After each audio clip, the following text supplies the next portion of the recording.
नमस्कार। आज हम ऋग्वेद को एक बिल्कुल अलग नजरिए से देखने वाले हैं। धर्म या आस्था से नहीं, बल्कि एक वैज्ञानिक की तरह। समझिए कि हम ज्ञान की एक पुरातात्विक खुदाई कर रहे हैं, एक आर्कियोलॉजिकल डिग। तो सवाल ये है कि ऋग्वेद आखिर है क्या? क्या यह सिर्फ प्राचीन कविता है या इसमें कहीं कोई भूला बिसरा विज्ञान भी छिपा है? मतलब कहाँ पर फैक्ट खत्म होता है और कहाँ से कल्पना शुरू होती है, यही हमें पता लगाना है। तो चलिए इस पड़ताल को शुरू करते हैं। और कहाँ से? बिल्कुल ऋग्वेद के पहले सूक्त से ही। ये सूक्त समर्पित है अग्नि को, यानी आग को। देखते हैं कि आग के बारे में जो बातें इसमें लिखी हैं वो आज की साइंस की कसौटी पर कितनी खरी उतरती हैं। तो देखिए, ये पहला श्लोक आग को सीधे सीधे एनर्जी और प्रोस्पेरिटी से जोड़ता है। जरा सोचिए इस बात को। ये समझना कि हीट और एनर्जी ही किसी सिविलाइजेशन की तरक्की का बेस है, ये उस जमाने के हिसाब से कितनी गहरी, कितनी मैच्योर ऑब्जर्वेशन रही होगी। यहां पर हमें एक बड़ा ही दिलचस्प पैटर्न देखने को मिलता है। एक तरफ देखिए, बिल्कुल साइंटिफिक फैक्ट है, आग गर्मी देती है, एनर्जी देती है, धुआं ऊपर की तरफ उठता है, सिंपल। और दूसरी तरफ उसी ऑब्जर्वेशन को एक पोएटिक, एक कल्पनाशील रूप दे दिया गया है कि अग्नि एक दिव्य पुरोहित है जो हमारी आहुतियों को देवताओं तक पहुंचाता है। इसी को हम टू स्टेप थिंकिंग कह सकते हैं। तो ये जो दोहरी नज़र है, ये विज्ञान और कविता का जो मिक्सचर है, लगता है यही प्राचीन ऋषियों का दुनिया को समझने का एक खास तरीका था। वो एक ही वक्त में एक साइंटिस्ट की पैनी नज़र से भी देख रहे थे और एक कवि की कल्पना से भी उसे समझ रहे थे। अच्छा, ये तो हुई आग की बात जिसे वो देख सकते थे। अब देखते हैं कि क्या यही पैटर्न किसी ऐसी चीज पर भी लागू होता है जिसे वो देख नहीं सकते थे, जैसे कि वायु यानी हवा। और देखिए, यहां भी बिल्कुल वही पैटर्न है। हवा को कोई देख तो नहीं सकता, लेकिन उसके असर को, जैसे पेड़ों का हिलना, उसे तो देख ही सकते हैं।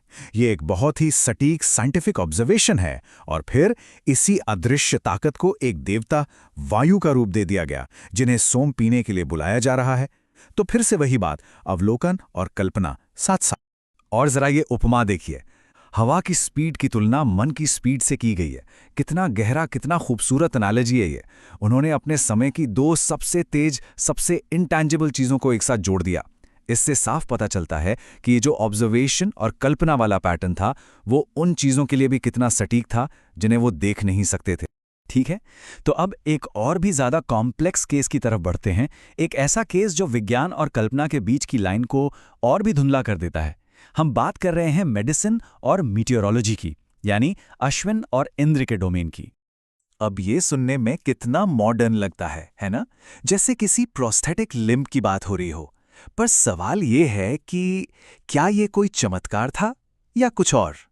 ऐसे आइडियाज को समझने के लिए एक शब्द है, प्रोटोसाइंस या आद्य विज्ञान।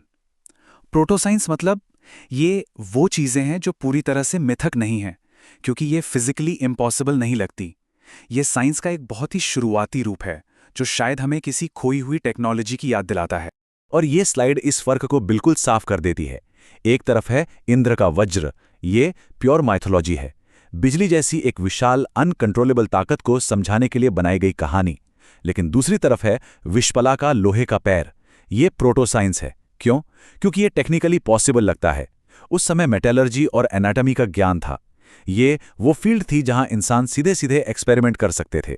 तो जहां ऋग्वेद में मौसम को देवताओं और राक्षसों के बीच की लड़ाई की तरह देखा गया, वहीं आज हम जानते हैं कि ये सब एक साइंटिफिक प्रोसेस है।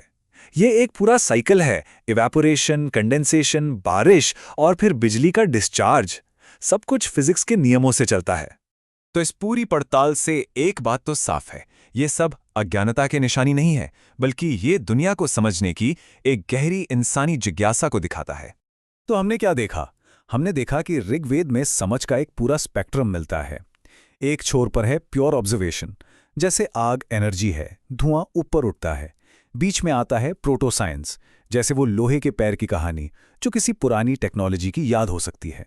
और दूसरे छोर पर है प्योर इमेजिनेशन, जैसे बारिश के देवता की कहानी। तो ये ग्रंथ असल में इंसानियत की साइंटिफिक खोज की शुरुआत का एक कीमती दस्तावेज है। और यहीं पर आकर ये सब कुछ एक बहुत ही रोमांचक सवाल पर खत्म होता है। जब यही ऋग्वेद विमानों की, यानी उड़ने वाले रथों की बात करता है, तो हमें उसे इस स्पेक्ट्रम में कहाँ रखना चाहिए? क्या वो सिर्फ एक कवि की कल्पना है या फिर प्रोटो साइंस का एक भूला हुआ चैप्टर? शायद इसका जवाब इन दोनों के कहीं बीच में छिपा है।